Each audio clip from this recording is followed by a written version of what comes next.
ձեր մեդիաներին փողմից ծախսեք ձեր 5-րդ ալիքներին վրեն, որ ասեն սահմանադրությունը էս ինչ նվեր արեց Սերժ Սարգսյանը, էս ինչ սահմանադրություններ։ Այդ սահմանադրության մեջ գրած է, որ մի Նիկոլը կարա Հելնազի ջախջախելու եմ ձեզ, կարա գրած է, ոչ թավշյա ձևով, հա գրած է, սահմանադրության մեջ գրած է, որ Արցախը կարա Նիկոլետար հանձնել, պես բաց սահմանադրության մեջ գրած է, այսինքն սահմանադրությունը չի գործում։ Սամնարությունը որ գործել Նիկոլի մա չեր մնա իշխանության։ Նիկոլը որ ինչ ուզում անում է, այդ իր իշխանությունից է գալիս։ Իսկ սամնարությունը շատ լավ սամնարություն է, այնց մենակ նրանով որ Հրար Թովմասյանն է գրել։ Հրար Թովմասյանի չափ 1%-ի չափ դուք իրավաբանություն եք հասկանում, 1%-ի չափ։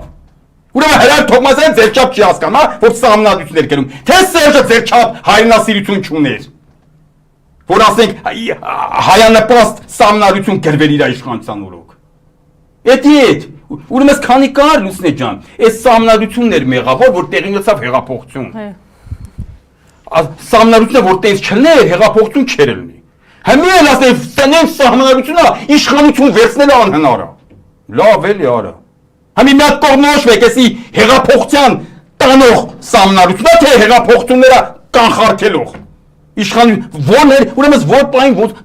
Լուսնե ջան, սամնարությունը թղթի կտոր անդամին է։ Թղթի կտոր։ Միշտ էլ եղել է, բոլոր մեր ղեկավարների օրոք։ Սամնարությունը դու ոնց ուզես առասակ օրենքը։ Ոնց ուզես, եթե ուժ ունես, ոնց ուզես հարմարացնում ես քեզ։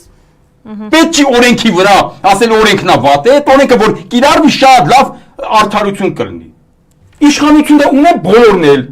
Իրաց իշխանության վաղ ոնց ուզել են, այդպես ղեկավարել են, սամնարությունն էլ հարմարացել են իրաց, բոլոր օրենքներն էլ հարմարացել են իրաց։ Տենց եղել բոլորն էլ։ Պրոստը մեր 3 նախագահները,